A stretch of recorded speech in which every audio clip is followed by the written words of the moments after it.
लेकर आज प्रधानमंत्री नरेंद्र मोदी प्रवासी भारतीयों से मुखातिब होंगे। बिल्कुल, और हमारे साथ अरुण त्रिवेदी भी ब्रिलियंट कन्वेंशन सेंटर से जुड़े हुए हैं। अरुण, कैसी व्यवस्थाएं, कैसी तस्वीरें, चूंकि वहां पर जो लोग मौजूद हैं वो काफी उत्साहित हैं कि कब प्रधानमंत्री आएंगे, उनसे मुलाकात होगी, लंच का भी प्रोग्राम है, तो कैसी पूरी व्यवस्थाएं देखने को मिल रही हैं और लंच को लेकर क्या इंतजाम किए गए हैं?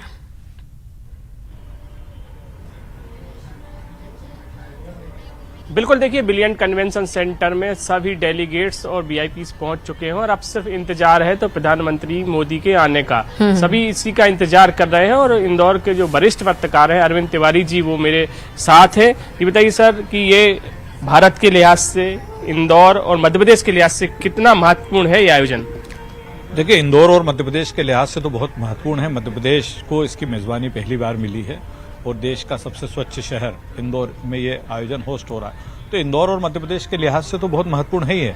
लेकिन देश के लिहाज से इसलिए महत्वपूर्ण है कि आज 3500 से ज्यादा प्रवासी भारतीय इंदौर में हैं और वो बहुत उम्मीद के साथ आज इस आयोजन में शामिल हो रहे हैं। आज मेरी सुबह कई लोगों से बात हुई, उनका कहना है कि उन्हें प्रधानमंत्री नरेंद्र मोदी के भाषण पर सबकी निगाहें हैं और प्रधानमंत्री प्रवासी भारतीयों को लेकर क्या कहने वाले हैं या प्रवासी भारतीयों को लेकर उनकी क्या घोषणाएं हैं, उस पर सबकी निगाहें हैं। और उन्होंने ये भी स्वीकारा कि निश्चित तौर पर नरेंद्र मोदी के प्रधानमंत्री बनने के बाद विश्व में भारत की एक अलग छवि बनी है और जिस तरीके से लगातार प्रधानमंत्री का दौरा होता है, लोगों से इनका इंटरेक्शन होता है, भारतीय मूल के लोगों से उसका इंटरेक्शन होता है, तो भारतीय मूल के लोगों को कहीं ना कहीं उनसे अपनी एक इंटीमेसी लगती है। तो आज भी जितने लोग आए ना, सब उनकी बातों से ऐसा लग रहा था कि उन्हें बहुत उम्मीद है कि प्रधानमंत्री कुछ न कुछ प्रवासी भारतीयों को लेकर इसमें कुछ महत्वपूर्ण घोषणा करेंगे। अच्छा, प्रवासी भारतीय विश्वसनीय भागीदार बने देश के विकास में, ये इस कार्यक्रम की पूरी थीम है, तो उनकी जो भूमिका है वो काफी महत्वपूर्ण हो जाती है और खासतौर से देश और प्रदेश के विकास में। निश्चित तौर पर कल भी हमने इसका जो पहला दिन था जो यूथ प्रवासी को समर्पित था, उसमें हमने यही देखा है कि चाहे विदेश मंत्री जयशंकर का भाषण हो या अनुराग ठाकुर का भाषण हो, उन्होंने प्रवासी भारतीयों से यही कहा कि हमें आपसे बहुत उम्मीद है, आप हमारे ब्रांड एम्बेसडर हैं वहां पे, आप हमारी बात को वहां आगे बढ़ाते हैं और आपके और हमारे बीच में यदि रिश्ता मजबूत होगा तो उसका फायदा हमको मिलेगा, तो कहीं ना कहीं वो हमें मजबूती प्रदान करेगा। तो बिल्कुल स्पष्ट है कि प्रवासी भारतीय विदेशों में भारत के ब्रांड एम्बेसडर की भूमिका निभाएं। दूसरा, उन्होंने कहा कि कल तो पहला दिन था, युवाओं से रूबरू हुए थे दोनों मंत्री और मध्य प्रदेश के मुख्यमंत्री। उन्होंने कहा कि ये जो अभी जो परिदृश्य है उसमें युवा बहुत अहम भूमिका निभा सकते हैं हमारी बात को विदेशों तक पहुंचाने में।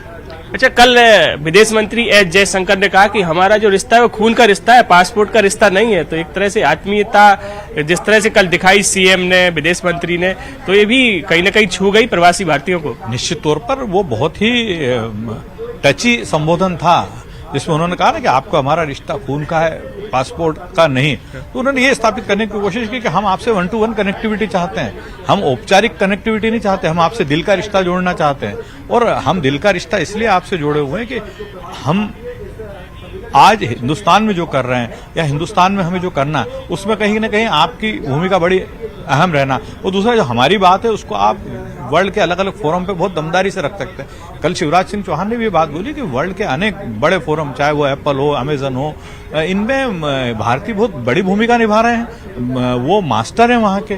तो निश्चित तौर पर यदि किसी ग्रुप का मास्टर कोई भारतीय है और उसके माध्यम से यदि भारत की बात आगे बढ़ेगी तो उसको दमदारी से लिया जाए। इंदौर की तारीफ सभी कर रहे हैं और आप भी इंदौरी है, तो आपको भी इंदौर के ऊपर गर्व होगा कि इतना बड़ा आयोजन इंदौर में हो रहा है और देश विदेश के लोग आकर यहाँ पर तारीफ कर रहे हैं इंदौर की। देखिए, इंदौर की तो पूरे विश्व में ब्रांडिंग हो गई। स्वच्छता के मामले में हम देश में 6 बार लगातार नंबर 1 पे आए, उसके कारण हमारे को पूरे विश्व में तो एक अलग पहचान मिली थी। लेकिन अभी इस प्रवासी भारतीय सम्मेलन में ये जो 3000 से 3500 डेलीगेट्स आए और इन्होंने जो नजारा देखा इंदौर का, इंदौर की साफ सफाई, इंदौर की सुंदरता, इंदौर में जो काम किया गया है, इंदौर में जिस तरीके से इंफ्रास्ट्रक्चर को डेवलप किया जा रहा है इंदौर में, आपने मतलब ऐसा मुझे नहीं लगता। मैं भी हिंदुस्तान के कई शहरों में घूमा हूं और कई बड़े इवेंट मैंने देखे हैं, लेकिन जितना व्यवस्थित तरीके से इस आयोजन की यहां तैयारी की गई है तो उसने सबको अभिभूत किया। तो इंदौर की तो जमकर ब्रांडिंग हो रही है और इंदौर के लोगों ने भी इन प्रवासी भारतीयों की आवभगत में कोई कसर बाकी नहीं रखी। होम स्टे के लिए 50 लोगों के यहाँ पे करीब 85 लोग रुके हुए हैं और वो अभिभूत हो गए हैं जो स्वागत उनको मिला है। मतलब वो जो उनके होस्ट हैं वो अभी अपना सब कामकाज, अपना रोजगार सब छोड़ के अपने गेस्ट की आवभगत में लगे हुए हैं। तो निश्चित तौर पर हमें बहुत गर्व है कि आज इंदौर का नाम पूरे विश्व में चर्चा में है। इंदौर की जो ब्रांडिंग पूरे विश्व में हो रही है, ये इतनी ब्रांडिंग बड़ी बड़ी इवेंट कंपनियां नहीं कर पाती जितनी इस आयोजन ने इंदौर और इंदौर के लोगों ने इंदौर की कर दी। और इंदौर को जो सफाई के मामले में जो लगातार 6 बार जो इंदौर रहा है, उससे जो ब्रांडिंग इंदौर की हुई है वो जबरदस्त। इंदौर में उत्साह का माहौल है। इंदौर में ऐसा लग रहा है जैसे मानो इंदौर कोई त्योहार मना रहा है। तो बिल्कुल देखिए, जो एक पूरा कार्यक्रम हो रहा है प्रवासी भारतीय सम्मेलन, इंदौर और मध्य प्रदेश के विकास में एक मील का पत्थर साबित होगा। आपसे कुछ देर में प्रधानमंत्री Narendra Modi brilliant convention centre पहुंचेंगे। हालांकि वो अभी विमानतल पे नहीं उतरे हैं, विमानतल पे उतरेंगे सीधे यहाँ पर वो पहुंचेंगे। उसके बाद वो जो सूरीनाम के राष्ट्रपति हैं चंद्रिका प्रसाद, उनकी अगवानी करेंगे, और जो गुयाना के राष्ट्रपति हैं मोहम्मद इरफान अली, उन दोनों राष्ट्रपतियों की अगवानी करेंगे। सूरीनाम के जो राष्ट्रपति हैं वो विशेष अतिथि के तौर पर रहेंगे और मुख्य अतिथि गुयाना के राष्ट्रपति रहेंगे। उसके बाद इस कार्यक्रम की शुरुआत होगी। सभी डेलीगेट्स पहुंच चुके हैं। सुरक्षा के तमाम इंतजाम किए गए हैं। गैलरी से जो भी पत्रकार थे, सभी जो मीडिया कर्मी थे, सबको हटा दिया गया है और कड़ी सुरक्षा व्यवस्था यहाँ पर की गई है, क्योंकि 29 देशों के राजनयिक भी यहाँ पे इस कार्यक्रम में शामिल हैं। उनको जेड प्लस सुरक्षा दी गई है। 10,000 से ज्यादा जवान पुलिस के बिल्कुल चप्पे चप्पे पर तैनात हैं। यानी कि हर तरीके से तमाम खास तैयारियां की गई हैं। सबसे अच्छी बात यह है कि सभी बहुत खुश हैं तमाम व्यवस्थाओं को देखकर, मेहमान नवाजी को देखकर, भारत की संस्कृति को देखकर। बहुत शुक्रिया आप सभी का तमाम तस्वीरें दिखाने के लिए, जानकारी साझा करने के लिए। तो अभी और थोड़ा इंतजार करना होगा, जब प्रधानमंत्री पहुंचेंगे तो उस दौरान की तस्वीरें भी आपको दिखाई जाएंगी कि कितना जोश और उत्साह इंदौर वासियों के साथ साथ जो प्रवासी